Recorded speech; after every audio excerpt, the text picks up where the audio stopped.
There are some strange things going on at the Kirkwood estate. I'm sorry I'm late, Mr. Jameson. I got hung up at the lab. You have a special assignment up in Westchester, and it's something that concerns me personally. Now, sit down. Do you happen to remember the Harvey Kirkwood incident a couple of months ago? Yeah, sure. He was an arms manufacturer, right? And he got killed in some kind of an accident? Yes. I knew Kirkwood. We belonged to the same clubs. He was kind of a hot-tempered guy. You know the type? Yeah, I sure do. You walked into that one face first, Jonah. Don't scowl. Oh, wait, that's his resting face. I got this letter from his widow, Lisa, last week. Does that look to you as though someone is trying to bilk her out of her money? She says here how the house is haunted by the spirit of her dead husband. Now, that's utter nonsense, but I'm afraid she's bought it. The Kirkwood fortune is set up in a living trust that Lisa controls. After her death, it all goes to charity, including a hefty share for the Associated Helping Hand. Your favorite charity? Well, that's beside the point. I happen to like the lady. She called me this morning. Sounded very confused and frightened. Half of her servants have quit because of this ghost business. She's going to sign the entire trust over to some business called the Psychic Research Institute, run by some man named Polarski. It doesn't just sound like someone's trying to get her money. It's one of the oldest scams in the world. Harry Houdini spent years exposing the frauds who do this sort of thing, preying on vulnerable people. But the vulnerable people often still fall for it. That's why when someone you know suffers a loss like this, you need to be there running interference for them against this sort of thing.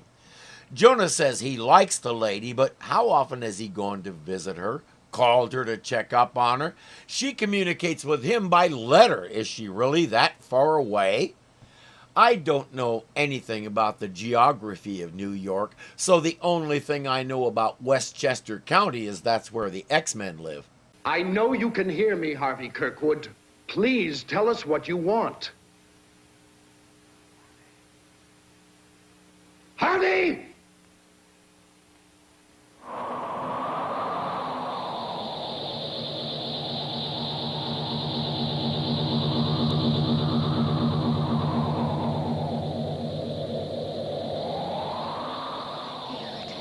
She probably feels the breeze from the hidden fan that blew the candles out.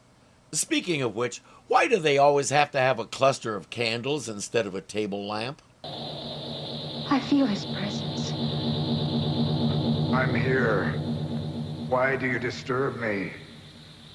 It's Harvey's voice. We know Paul Carr from Voyage to the Bottom of the Sea. Today he's channeling her dead husband.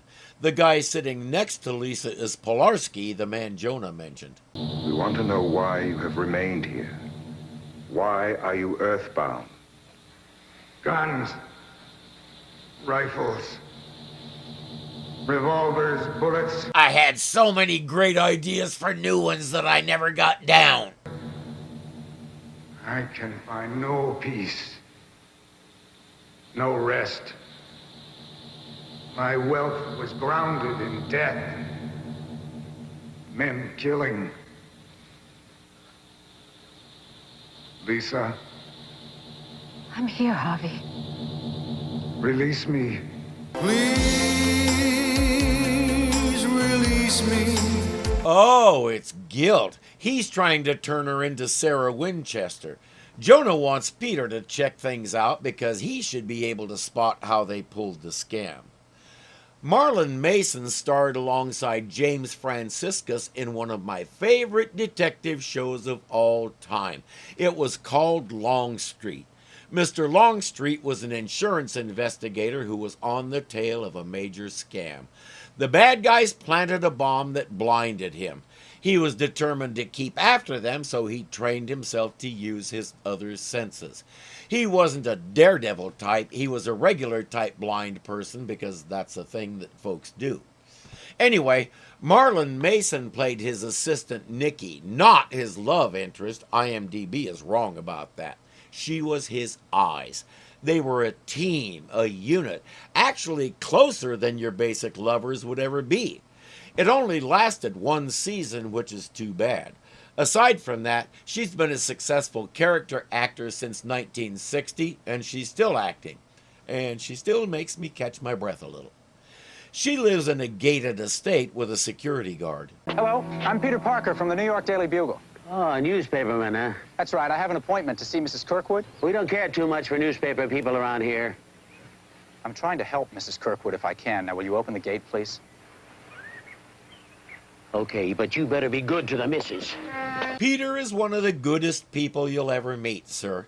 That guard is one of the few staff she has left. Most of them have quit because of the haunting. Now, this here road will take you right straight up to the big house. Don't wander around, because the late Mr. Kirkwood kept part of the estate just like his own private zoo. And some of the animals roam free around the enclosure. Oh, that's terrific. Just stick to the main road. He's not exaggerating. Peter spots a tiger and a puma as he's driving. Mr. Parker, I'm Lisa Kirkwood. Peter. Mr. Jameson tells me you might be able to help. I'm just about at my wit's end. I don't know what's real and what isn't anymore.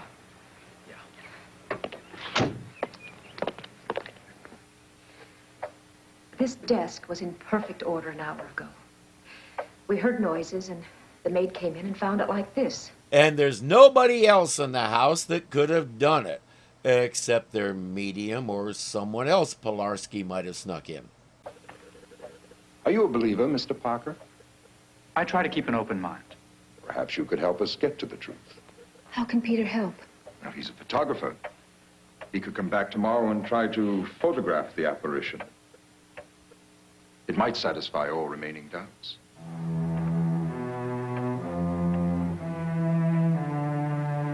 He says, I've spent 30 years investigating phenomena like this to see if there's evidence that they're real.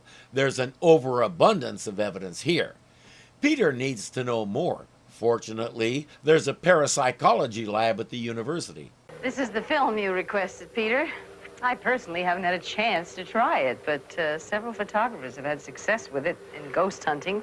Success how? Getting clear pictures of the ghost or disproving the ghost? Anything that shows up on film either emits or reflects light. If it emits light, there's a source of it. If it reflects light, it's a reasonably solid object that can potentially be touched. Either way, getting a picture of it won't prove or disprove its veracity. Have you ever heard of an Anthony Polarski? Of the Psychic Research Institute? I don't know him personally.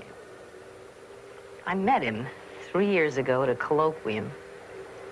I found his book, Ghosts of Hudson Valley, interesting. Do you think he's legitimate? Oh, I never heard anything to the contrary. But that doesn't mean I would vouch for him. I don't know his work well enough. I think that means she thought he was creepy. I prefer phenomena that can be brought into the lab and tested under controlled conditions. Telepathy, psychokinesis, clairvoyance. Very few ghosts are willing to come to the laboratory and be tested. Isn't that convenient for Mr. Polarski? At the Kirkwood house, that light appears again and Peter gets several pictures. Then they start hearing footsteps upstairs. Peter says, we should go investigate. Try not to be frightened, Mrs. Kirkwood. I'm trying, but it isn't easy.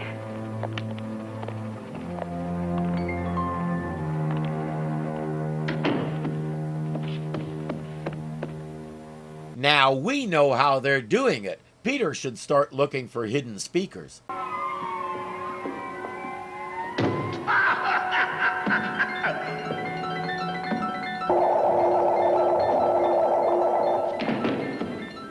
Where's that coming from? In the attic.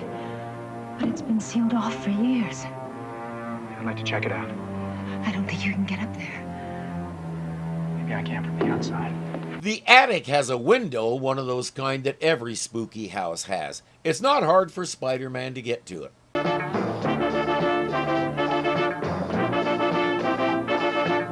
Judging by the way his feet are slipping, maybe it's harder than I thought. How did he get in the attic? Doesn't really matter.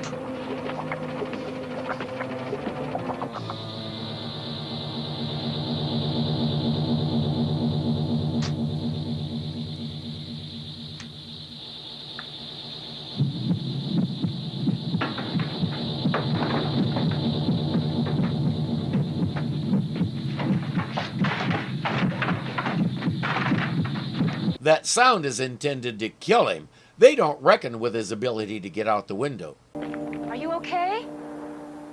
Oh, yeah, sure. I just slipped while climbing down. What happened? I don't really know, but at least I got a couple of pictures. Too bad his pictures aren't definitive about anything. They prove there was something there, but the way the light behaves makes it impossible to tell if it's independently generated or projected from somewhere else. After what happened up there, he should sneak back and do as I said before, look for speakers. He only needs to find one. Instead, he's off to the Psychic Research Institute, Polarski's outfit. To his dismay, Julie is already there. But you have to admit that there is a lot of fraud in the psychic field, Dr. Polarski. Oh, of course there is. And also much that warrants investigation. Like the ghost up at Kirkwood? Well, now, how did you find out about that? The cook quit and needed money, so she contacted the Register. They knew I was working on a story about hauntings, so they turned her over to me. Well, I'm afraid I'm not at liberty to talk about it. She pushes and pushes, but he won't budge. You have to have an appointment, and the doctor's booked up through next week. That's all right, Mary. I know Mr. Parker. Hi, Peter. And now, how did your photos turn out? Well, there was some evidence of light forms, but nothing concrete. Well, could you send me some copies? I could use them for the file. Well, sure, I'd be delighted.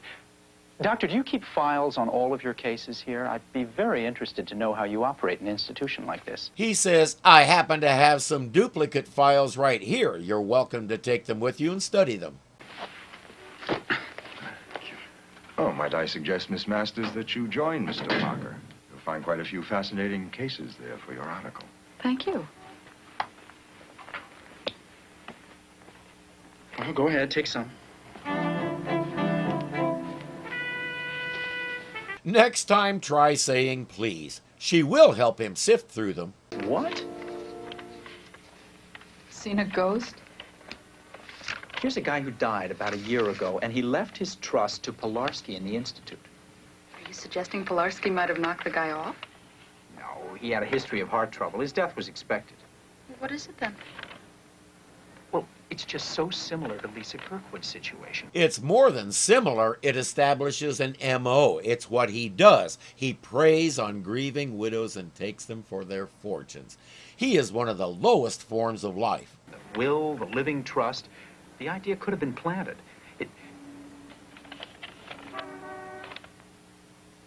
Well, it's probably nothing. Did he do that because the thought isn't fully formed or because he wants to keep it from Julie? The situation has improved. We have closed the merger with Simpson Jennings Steel, and I am pleased to report a 10% rise in profits in the first Play quarter. that tape so much, I'm sick of his voice. Have to keep in shape. I'm pleased to report a 10% rise in profits in the first quarter. That's how they're doing that. Gantz does voices. He learned to do Harvey's. When he's with Lisa, he can go into a trance and do the voice. When he's in the van, all he has to do is flip a switch and pick up a microphone. Everything's ready. I planted the device in the library. You're sure no one saw you? I'm sure. Okay, denizens of Irving Zoo, tell me who that is without peeking. A hint? You'll find the answer under C. I'll pin the first correct answer. Now, what about Parker, Doctor? I thought you said he couldn't survive your ultrasound treatment. I don't know how he did. But if all goes well tomorrow, it won't matter. Are you positive she'll sign? The lawyers are already preparing the documents. Then I think it would be appropriate if Mrs. Kirkwood joined her lately departed husband via a similar accident. I assume nobody is surprised by that. Kirkwood called. She said it was urgent. You go right ahead, Miss Parker. Mrs. told me you were all right for a newspaperman. Now, you know about staying away from the animals. There is a house. No. No, he has his own zoo full of wild predators, remember? She wants to show him that her dog suddenly won't go into a certain room no matter how much coaxing they give. My first thought is an ultrasonic noise that upsets him. Peter is supposed to be there to use his knowledge of physics to prove this is a scam. He's not doing his job. He just says there could be lots of reasons why he acted like that. Polarski says, then let's verify it with an animal that couldn't possibly know anything about the room. They'll bring one of the other animals inside. In a cage, of course. Peter isn't listening. His mind is on a different wild animal.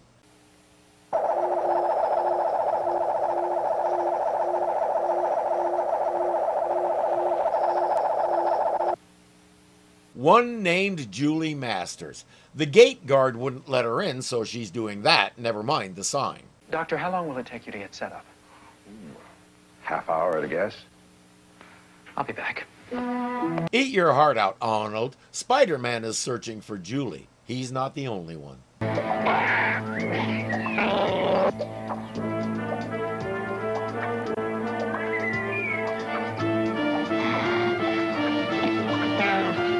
Hold on, Julie. Yogi wants to inspect your picnic basket. That's a fairly average-size adult brown bear. Pardon the spoiler, but they're basically harmless. They just want to be left alone, and they're not aggressive. If one is coming toward you, just make a whole bunch of noise and it'll turn around and leave. Yes, I have tested this, and the bear wasn't really even what you would call close to me. They're not only cowards, they're some of the laziest animals ever. They want to find their food using the least amount of effort possible. That means they're not interested in you unless you have food. And if the food you have is too hard to get to, like hung up far off the ground, they won't even try. They'll mosey on down the road. I suspect this is supposed to be a grizzly. They're a whole different story.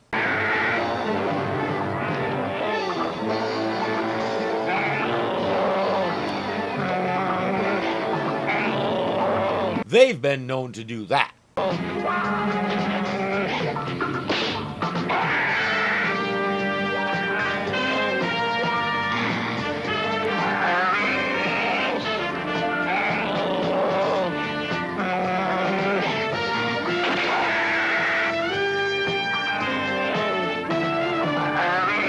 I don't know if that was Fred Waugh or a trainer in the Spider-Man suit, but that little slap fight with the bear looked like fun.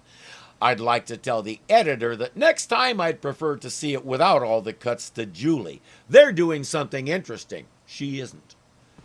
He uses a lower voice a la Batman and tells her to go away, it's too dangerous.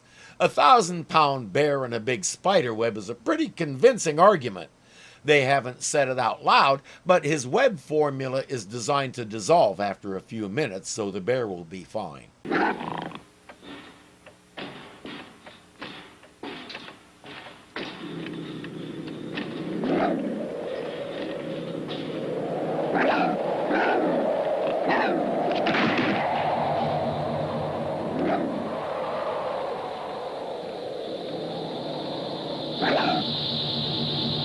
They open the cage, but the puma refuses to come out.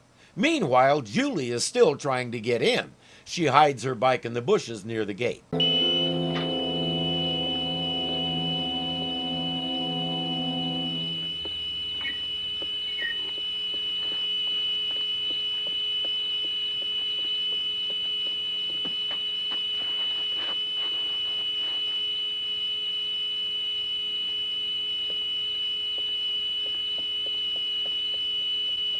Remember to stick to the main road this time. Makes it easier for the bear to find you again. Something bothering you, Mr. Parker? It shouldn't, but it does. Well, I don't create these situations. I either prove or disprove them. Well, maybe we should try this experiment in another room. The experiment is sufficient as it stands. I'm not satisfied. I don't have to satisfy you. A little defensive all of a sudden, are we? Too bad Lisa won't pick that up.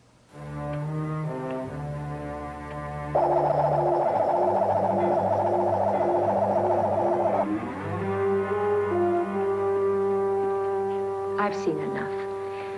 Thank you for your concern, Peter, but I think you should leave now. That's okay. He's needed elsewhere. He doesn't know exactly why yet, but he knows he will be. If the documents are ready, I no longer have any doubts. I'll do whatever Harvey wishes.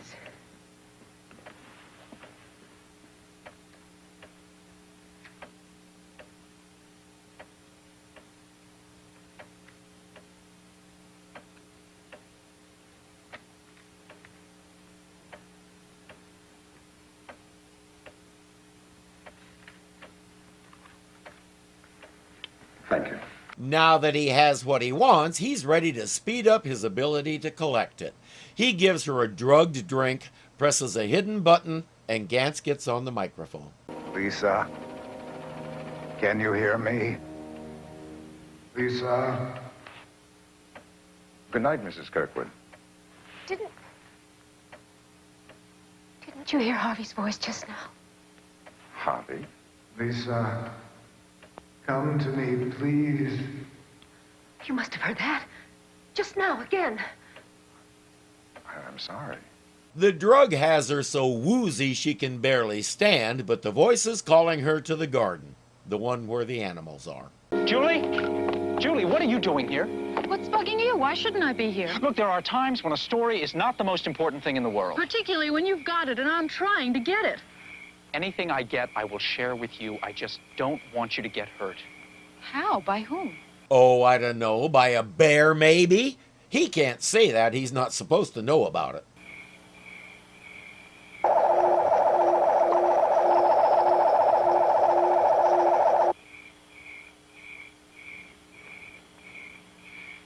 I think Lisa Kirkwood's in danger. Where is she? The house is a couple hundred yards that way. Why don't you go call the police? I'll see if I can find her. Sometimes it's amazing how easy it is to get rid of her. Then there's all the other times.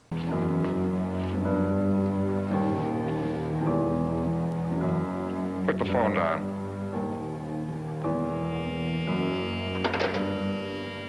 Don't turn around. Do exactly as you're told and you won't get hurt. She should have set it down off the hook, but considering the day she's had, I can let that slide. Out in the garden, these guys have speakers planted everywhere. Lisa is following the voice further and further into the brush, and she doesn't realize she has company.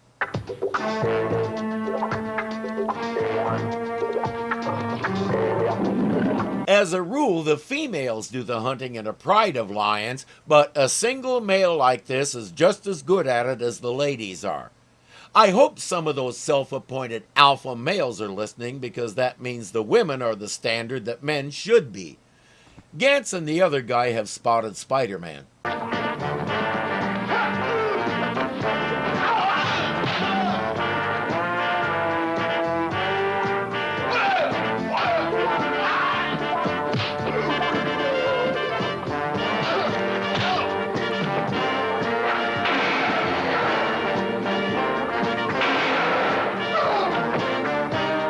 Next time, boys, just let him go by.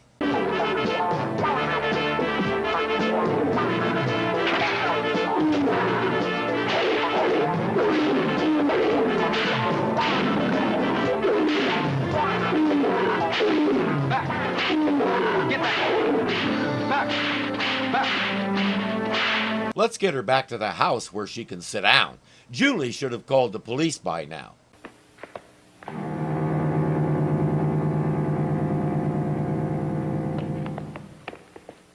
Or not. He tied, gagged, and blindfolded her. This guy is just mean. Don't worry, I'll have you untied in a moment.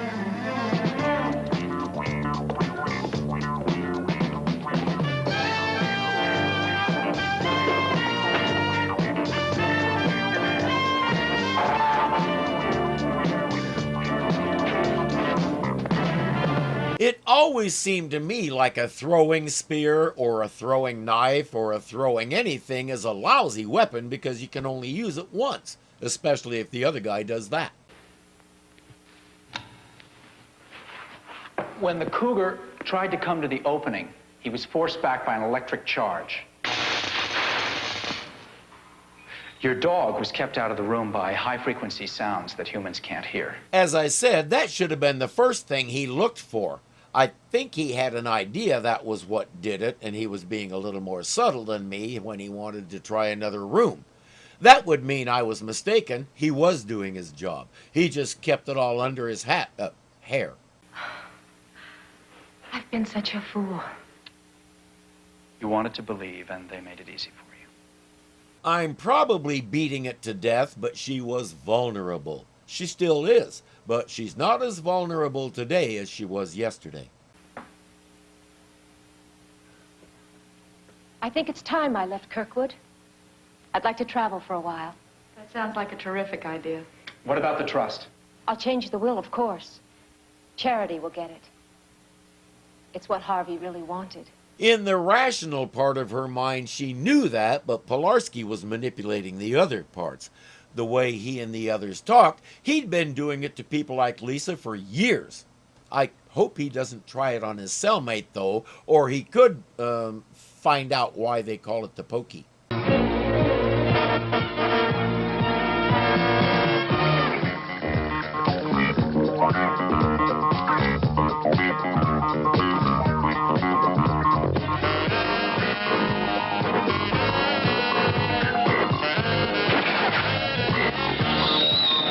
Polarski, the man, that channeling her dead husband. Come on, David, slow down.